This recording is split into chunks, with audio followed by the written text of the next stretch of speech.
What is going on, YouTube? Holy shit, guys. I know we've been waiting on car parts for the 300ZX for a minute. She's still back there. She's still good to go, just like the 370. But man, look at this tree. I bought a 1989 Turbo Supra. It is my first turbo car. I don't count the supercharged 370 because, well, obviously it's supercharged, so it's not a turbo. All right, guys, I fucking love this thing. It is super retro. This is not the first time I've ever had one of these. If you've seen in my previous videos, I used to have another red one. I sold it a while back for, I think it was 5,500 bucks, and that one was naturally aspirated. I actually just went down by Houston to pick this one up, and it is in really good condition. It has definitely been painted once before. Well, technically twice, right? The factory paint and then this paint, but you can see the factory paint underneath there. But anyways, yeah, so this is it, guys. 1989 Mark III Supra. I absolutely love it. It is my new daily. We've got the 4Runner sold. I got tired of paying so much every month for a car that was 11 years old. A couple things. It has 162,000 miles on it. It is a third owner car, so actually it was really crazy, right? The guy who owned it before me bought it just a few months ago, and he was actually planning on taking the transmission out of this one and putting it in his other car. So that's all fine and dandy, but the mechanic that he talked to said that he would be glad to put the manual transmission in his other car, but he was not going to put the automatic transmission back in this car. I don't know why, I don't know the reasoning. But basically that dude was like, well, fuck that. That defeats the purpose of me buying this whole car. So he went ahead and advertised it. Now, he did have it for sale for $7,200, which is still a very fair price in my opinion for the Supra. But, you know, there's always a little bit of room to negotiate with things. And he was a really great guy. Shout out to Henry. I really appreciate you, brother.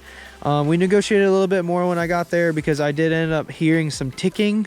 And specifically, I thought at first it may be a blown turbo, but on the drive home, because I drove it 3 hours home, I ended up doing some YouTube research and ended up finding out that it's actually valve lash, which is not incredibly hard to replace or repair, but basically I have to be able to measure things and you know, get it right, that way it doesn't have the lash anymore. So what it is basically in between the lifter and the camshaft there is a space. So the camshaft is basically smacking or ticking against the lifter, which is probably not very healthy for it, but you know, it is what it is. We're gonna try to fix it, and if that doesn't work, well, then we're just gonna get some new valve train. But I mean, the car drives as of now, and I do plan on making this my daily driver. Like, I used to daily drive a black one I had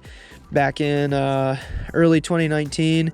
It's so weird. It's like in the springtime or like in February, for some reason, February, March timeframe, I end up going and buying an old shit box every single year for the last like 3 years.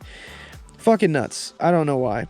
Well, that's the way it goes. But this is a 7M GTE. It is a turbo car, which is, again, my first turbo car ever. There's a couple issues that I already identified. I think it has a bad radiator sensor, or coolant level sensor, because that thing just stays on constantly. Power steering pump is really kind of struggling. So what I'll probably end up doing is flushing out the system and putting some new power steering fluid in it. A lifter lash that I can definitely hear going on, because initially when I heard it, I started driving the car and I was like, oh my god, it has rod knock, because it does, it really does sound like that. In a few minutes here, you guys will see that Chase, actually, I let him drive the car because he's the one who took me down, and I gave him a little something for his time too. But that dude is fucking awesome, man. Shout out to you, Chase.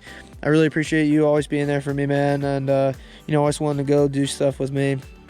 And you know, I never have to ask anybody really to go other than my boy Chad and my boy Chase. They're always there, man. It's fucking, those two are great.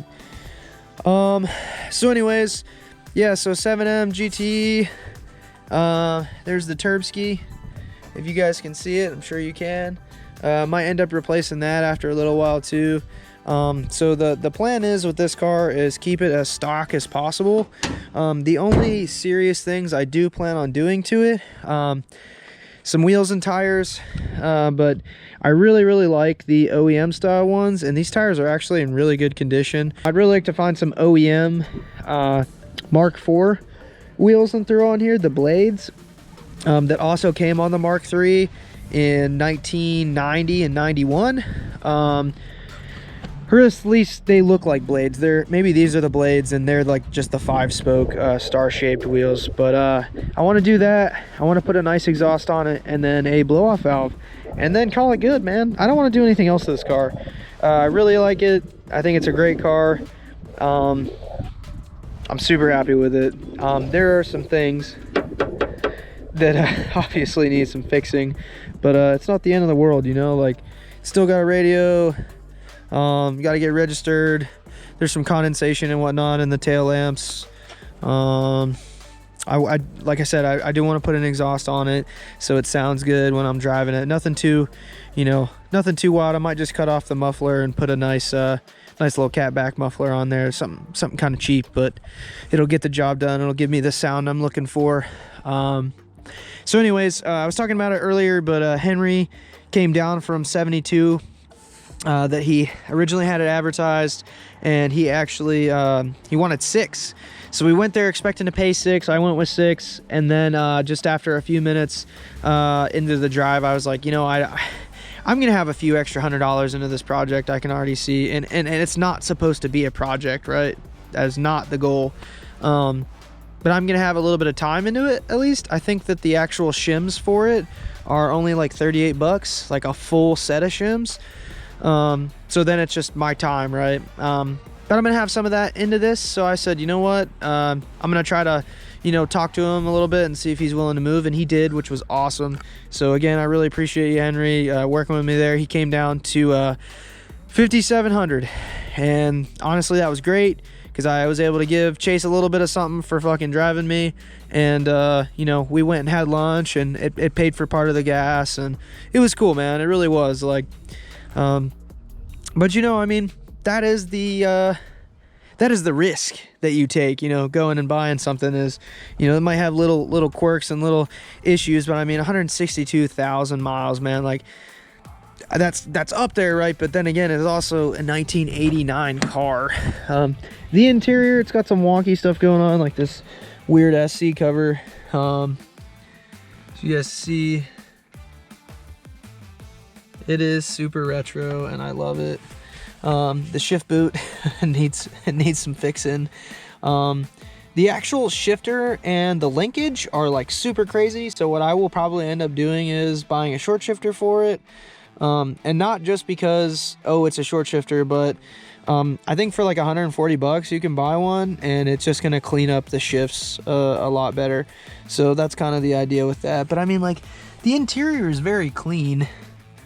You know, there's no like cigarette burns and issues. Oh, the golf club he threw in, which was cool to hold open the hood.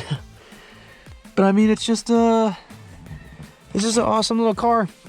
Also, forgot to mention this, but it's a Targa top, which, if I'm not mistaken, is actually worth a lot. All right, guys, well, I hope you enjoyed this. I'm gonna make sure that I throw in the clips of Chase driving the Supra. I drove it for 3 hours, and I figured the least I could do is let this dude drive my new Supra, which honestly is kind of it's kind of a lot for me to let somebody drive one of my cars, but if he's gonna break it, I'd rather it just be the first day. So yeah, this is my 1989 Mark III Supra, and I absolutely love it because it's a turbo, and it's fucking sweet, man. They're getting really hard to find, guys. If you have a chance to buy one and it's a running and driver, definitely pick it up. Yeah, you haven't even gotten in the boost yet. Okay, let it go, let it go, let it go, let it go. Come on. Let go. There you go. There's a little bit of boost. See it?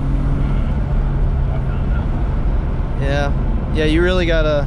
You really gotta lay it. Yeah, you have to be able to fucking get any of it. I can't wait to post this video and people are like, dude, that's rod knock, and I'll be like, bitch, it is not rod knock. Right. I'm just very happy I haven't stalled it or anything. I feel good. Yeah, dude. Afraid being an older car, like the adjustment took me way different. I know, bro. Still turn right here. Oh, somebody's coming. Whoa, is that not power assisted or? No, it is. It's just old. Wait. There's a fucking car right there. God damn, son. Oh, fuck. That's why I don't know. I just don't see him coming around. They'll be coming around the mountain when they come.